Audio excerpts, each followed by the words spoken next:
few years ago, I was working with a company where they were all bought in, right? Let's go cross-functional teams. Let's create these cross-functional, self-managed, autonomous teams. And they were convinced, right? They at the time they were doing Facebook games. It's very competitive, and they were taking too long, and they wanted to find ways to reduce their time to market. Um,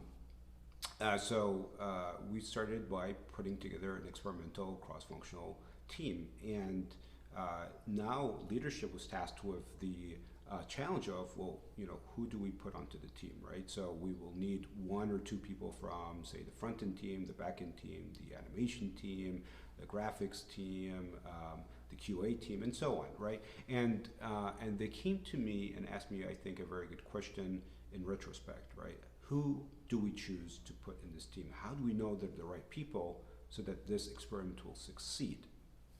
And I think it's a good question because if you don't pick the right people and you remove them from whatever team they're on right now, they may not be happy with this transition, right? They may feel that they were coerced into it for any reason. They may have been happy with their teammates. They had, they were in their comfort zone, whatever it may be. So if they are pulled out of that situation and they're not happy, then they will work at undermining this effort. And if that happens, then it's probably going to fail, right?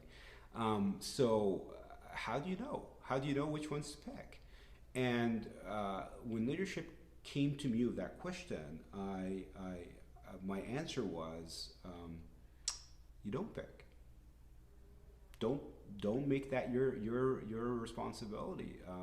Because if you do it by force, you are most likely going to get those kind of people. So what you do instead is you help them realize that that may be the role for them and get them to opt in or volunteer into this new team.